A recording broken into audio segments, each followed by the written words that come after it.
ბატონო გიორგი, ძალიან საინტერესოდ საუბრობთ ნამდვილად ეფრემ მეორე კათოლიკოს პატრიარქის შესახებ.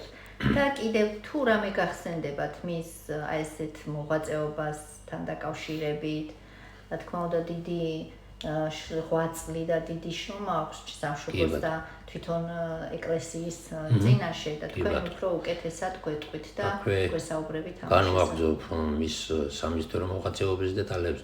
30-იან წლებში დიდი ინტერესი გამოიჩინა და იყო ეწვია ერევანში განთავსებული მაშინ სახელმწიფო არქივებს თბილისიდან კათოლიკოსმა რეკომენდაციის წელი გაატანა სომხეთის მაშინდელ პატრიარქთან ნება დაერთო და ხანგრძლივად ნაყოფიერად იმუშავა. ბევრი საინტერესო მასალა მოიძია ქართული ეკლესიის ისტორიაში.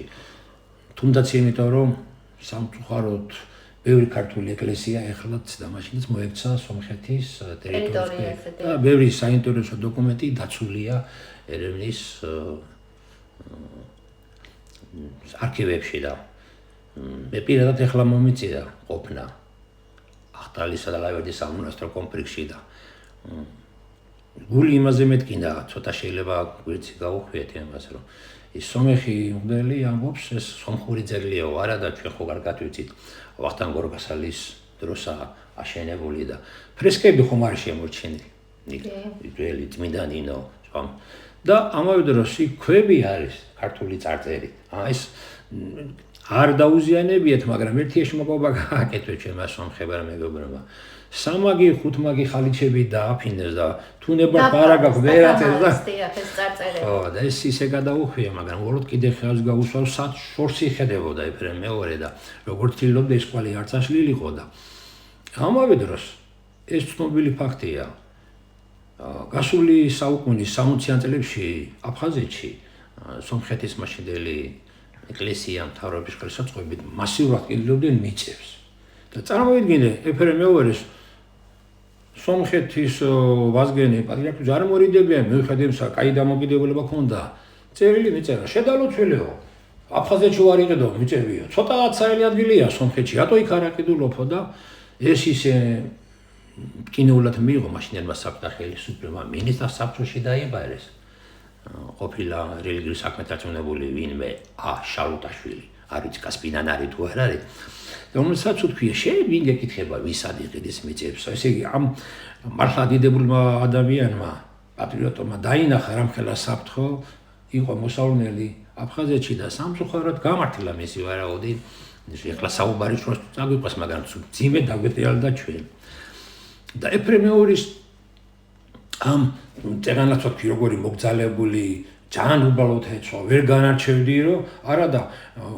სამოსისგან თუნდაც ქონდა უფლება ოქროჯვის ტარებისა რაც რეგალიები რაც კი ადროდა ყველაფერი თითქმის არა და იშვიათად რომ ეს მართლა მეტყობა დაღიდაასვამ გადასახლებანი იმებ და ერთი ცნობილი ფაქტია რომ პატრიარქოები დროს უკვე რომ პატრიარქი იყო მჯდარა სიონის ეკლესიის ეზოში და შემოსულან რუსი მთავრები ძვირფასად გამოწყობილები, რამაზად ჩამოწყობილი, ჩაცმულები და ცოტა აი რაღაცა როგორ თქვა იცი, შეხედეს ახლა დაკემსილი სამოსის შემხედარე და უთქვიათ, ეი მორჩილო, ის რაღაცას ეკითხებიან და ამას არ დაუსრულებია და მე მორჩილი არა ვარ. მორჩილი არა ხარო. ხო, დიაკვანიო და არც დიაკვანი ვარო.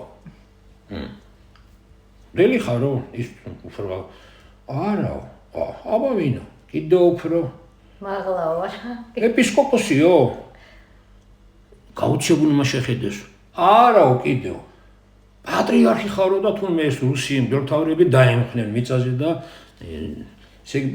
ისეთი ის გამოხატეს რომ არ ელოდნენ ისინი თუ ეს აღმოჩნდებოდა ესეთი იმაში და ერთი პატარა ღიმილის მომგვრელი ისიც მომხდარა გარეთ მჯდარა საცახში და მათხოვრები მოწყალებას ითხოვდნენ და იმათ რო ჩამომჯდარა და ესაუბრებოდა ხოლმე ხშირად ერთ-ერთ ამ მოწყალების მთხოვნელს და ახალგაზრდა სტუდენტს გამოუვლია შეწოდებია და ხურდა ფულები მითვისაც მიუცია და ამითვისაც და ეს 5 თეთრიანი იყო, 5 კაპიკიანი იყო თუ 10 კაპიკიანი ზუსტად არ ვიცით, მაგრამ იმ ხურდაფრულ დიდხანს ატარებდაო, ჩემი ოფლით მოპოვებული ნეტები იყო. ასე ამბობდა თუნდაც ეფრემ მეორე კათოლიკოს პატრიარქის საქართველოს, რომელიც უმძიმეს პერიოდში მოუწია პატრიარქობა 60-იან წლებში და ისე შეძლო თავისი დაუღალავი შრომით, რომ 1970 წელს იუბილეც გადაუხადეს, დააფასეს. უნივერსიტეტმაც მიიწვია შეკრებაზე. ისრაელში რომ წავიდა ჩვენი დელეგაცია 1969 წელს საცა შედიოდნენ აკაკი შანიძე, გრიგოლ აბაშიძე, გიორგი წერეთელი, შოთა რუსთაველის ნაკვალევზე და არა მარტო მის ნაკვალევზე საპატრიარქოსთან ისრაელის პატრიარქთან გაატანა სარეკომენდაციო წერილი და შეძლებს ზაგვარე დაეხმარენ ამ დიდ ექსპედიციაში და შოთა რუსთაველის 800 წლის იუბილეზე ირაკლი აბაშიძე საგანგებად უთხოვია, მოდი წირვაზეო. განუმარტე ხალხსა, რატომღაც ესე მიაჩნიათ, რომ ეკლესიამ შოთა რუსთაველი კეხელად და მწვალებლად არადა ხომ არ ყოფილაო და სხვათა შორის წირვაში საგანგებოდ უსაუბრია, ლექცია ჩაუტარებია შოთა რუსთაველის ღვაწლზე. მაგრამ ხანგრძლივმა ძიმე პერიოდმა იმოქმედა და 1972 წელს ეფრემ მეორე გარდაიცვალა, რომელსაც დიდი პატივი მიაგეს დამსახურებულად.